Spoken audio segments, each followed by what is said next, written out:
doing? Good. Good. How have you felt about the week of practice coming off of the Oregon Classic? This is a really nice time of year for us to not be in school. So I think it's one of the pluses about being a quarter system and being a fall sport is that we were able to have 3 really good days of practice. We're able to get back in the gym and kind of actually train, as opposed to when school gets going and we have minimal hours and you're kind of just band-aiding things. We're actually able to re-break things down and kind of go over things again. So I think it's been good. Our blocking has to get better, and our left sides need to score better. So that was a big emphasis for us this week. Specifically, where do you guys need to be able to do better in the block, especially given that you're now going to be playing another couple of teams that are more physically dominant, like you saw in the Vert Challenge? Yeah, I think, as we get going, we'll play different types of offenses. So even Penn State and Minnesota present 2 very different, unique offenses coming at us. So Minnesota is going to be really fast. So if your block is late forming, so if you need to get your hands over the net quicker, and that's something that I thought we were kind of lackadaisical with up until this point. So that's been a big point of emphasis, is just getting over sooner, knowing what they're going to bring to us. And then Penn State, they just have really physical athletes, again, kind of similar to like Texas, who we played opening week, so they're really high. So then it's just about being disciplined and letting the defense dig a lot of balls. So just a few different things we're trying to shore up so that we can be more successful this weekend against those teams. General, what do you want to do better this weekend than you did the opening weekend? Yeah, I'd like to see Lindsey Vanderweyde score better. I think that's a big piece for us. Really proud of our middles. There's some things with Ronica that I wanted to change, and I think we're on the brink of that. I think Ronica's doing fine, but not to her potential. So trying to get her to slow down a little bit. She's going a little bit too fast on the offense. So just so we can get her more quality attempts. And then I think it'll help August feel better setting her. Right now, Samikil has this great rhythm going on with August, and so it's not quite there with Ronica in August. So trying to meet halfway with Ronica. She made a comment last week about kind of not feeling like she has to kind of do everything. Ronica? Yeah. She feels like it or doesn't feel like it? I think she does, and that she's learning that she doesn't, or sort of coming to terms with that. Do you see her trying to put less on her shoulders? Or, is that part of the maturing process for her to sort of stay within system and not try to do too much? Yeah, it's interesting because right now I feel like Samit is playing much more free, as far as she's not trying to do too much with the ball. She's taking what the defense is giving her. So if she has a hole in the block, she's just attacking the hole as quickly as she can. If a line is open, she's going to attack the line. If she needs to just do something better with the ball, she's just tipping the ball, and that's what's been holding her back in her past. And so right now it's a maturation thing, and she's kind of gotten that, and so that's why she's hitting 541 on the year and is second in the country. And for Ronica, really, she wants to put on a show with every swing. And if you know her personality at all, that's not surprising. But just trying to get her to understand that those moments are going to happen. You're going to make those top play moments, but those are moments. That's not the baseline of what we do, right? You can't just hit home runs all the time, right? And so I think that's the big thing for her, is just understanding the game will come to you, and you're really talented. So let's have a baseline of how we do, and then those great moments are going to open up. And same idea with Lindsey Vanderweyde. She's trying to hit this great, big, bouncing swing every time. It's like, that's just not real life. So trying to get them to understand that those moments are few and far between, so enjoy them when they come. But now you have to become a really great scorer, and so here's how you do that with a variety of shots and different ideas. Can you speak a little more to the dynamic between August and Smee right now? Yeah, they've been best friends for a while, and I think August has always trusted her as a person, and now you're seeing August trust her as a player, and vice versa. And so even opening weekend, we didn't get Samit a lot of balls. And I think in the preseason, in the spring, she still didn't get a lot of sets. Actually, I think it was in the spring I had to step in and play because August got a concussion up at the Nike campus. And when I went into set, I was setting Samit and Ronica almost every ball I could. And I think August saw how successful Samit could be. And I think Samit hit 15 kills, no errors when I was setting her. And so she was just really effective. Why were you doing that? Why did you make that? Because we were up in Beaverton, and August got hurt. Right. So, and we only had 7 people on the roster in the spring because the freshmen weren't here yet. Yeah. So it was either pack up, go home, right? And we were just starting the second set, I think. So it was really early on. I'm like, we need the time, and I was not prepared. I just didn't want to get hurt. But it was like either I step in and set, or else we're not going to play. So I asked Western Washington. I was like, do you mind if I play? I said, I promise I won't jump. But she could see how I would run my middles. Yeah. And I think it was important for everybody to see just how good Samit is if you give her the chance. and then just kind of how to set her the ball, and she was fantastic, I thought. And I think that was important for everybody to see, including myself. Just like, hey, I would set her these balls, and look how good she's doing. So I think that was a big moment for her, an aha moment for August also, and myself. And she definitely has started to get that volume, especially in the last couple of matches, 19 and I think 14 swings. Do you envision that being her role going forward with the way that she's playing right now? Well, I think right now she's really confident, and I think the relationship between August and her is very confident. So as that continues to grow, I don't know, teams are going to start keying on her. Right. So far, that hasn't been the game plan. I would assume from the scouting reports to the other side, it's probably been more Ronica and Lindsay and Willow. So then that should open up opportunities for Samit, right? And that's how the offense is designed: is if it's your turn that you're open, you need to make them pay. And so Samit's been making them pay. So now we'll see this weekend when we play these teams, what are they going to do with Samit? Are they going to commit their block a little bit more to her? And then if so, okay, well, now Lindsay, you got to score a little bit more, or whoever. So I think I like where they're going. I like what we're doing with Samit in August, and then we'll just let the game come to us as we do. The last match, I told August to stop setting Samit so much because, somebody else wanted to swing, just for fun. And they laughed at me, and then Samit got mad that I said that, but it's good. Having played or coached in the Pac-12 for quite some time now, knowing how difficult that Pac-12 slate is, what do you consider the importance of going down to Stanford and picking up one or both of these wins, even though it is early in the season? Yeah, I think more for us it's just beating quality opponents. Again, why we schedule this way is because we want to be in these matches. If we were just trying to get wins, we wouldn't be scheduling the way we're scheduling, right? The opportunity to lose is greater with the schedule that we have. I joked the other day that I'm not trying to get the best win percentage record as a coach, obviously, with the way I schedule.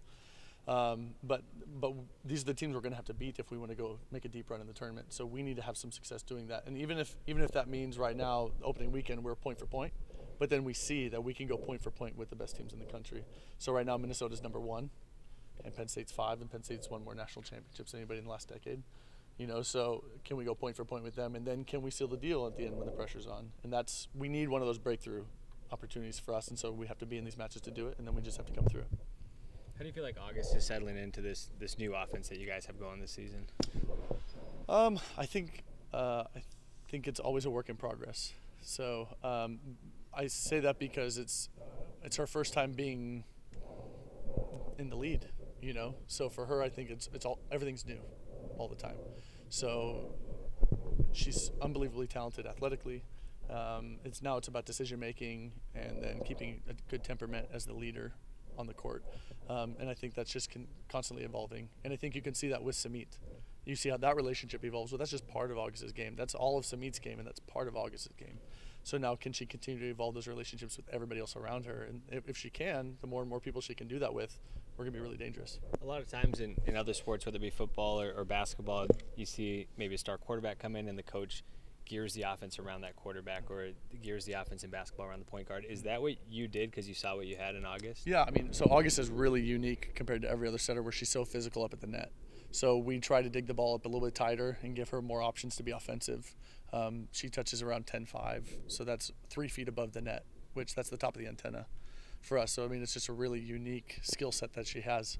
So, yeah, how does that work for us? Well, that should get Samit and Ronica open because now people are going to have to key on August as an offensive threat, and then you can get your middles open. So, again, for her, it's the idea of that. Okay, well, now how do you actually, in real life, how do you put that to use?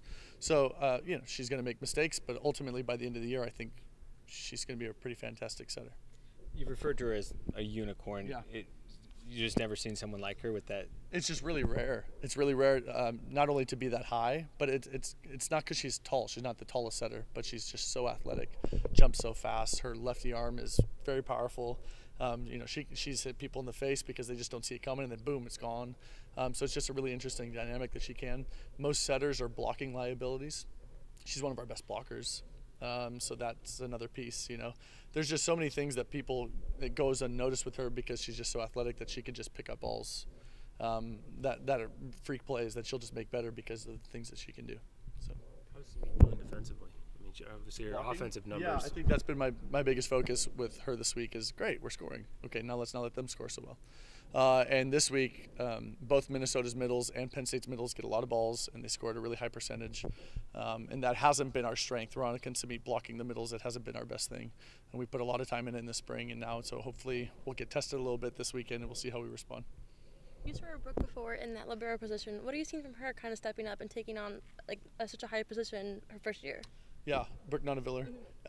She, for a freshman, I've never seen a more experienced freshman. So she's been in the gym for forever. Her mom was a college coach, and she runs one of the top clubs in Arizona. And so Brooke has always been in the gym. Her dad played. Her older brother plays and coaches. So she's just been around it. So even though she's a freshman, she's been doing it and at a high level. She was with the USA top team that she could be with the past 3 summers as the starting libero. So, I mean, those experiences are worth more than a lot of seasons at a lot of schools.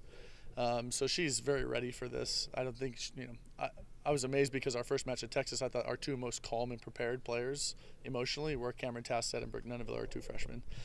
So it was refreshing to see. And what I said, going into the season and talking about our recruiting class coming in is just the demeanor of the 2 of them and how that's going to change the culture in our gym from a competitive standpoint. And it's been the case. How has it been changing? Just they get after it. I mean, I told Ron and Dave, our assistants, that when we set up for practice with these guys at the start of the year, we had to make sure that we cleared out more space around the courts because they're going to explore the space in Matthew Knight Arena. They're going to start running into things, and so we had to make sure that everything was really safe for them, where before people aren't going for those balls, well, they're going to run through and get bloody and all that kind of stuff. And that's just because that's how they play. They don't know how to not play that way. So a lot of it's been trying to teach them how to protect themselves so we don't get injured because they go hard and the floor is hard.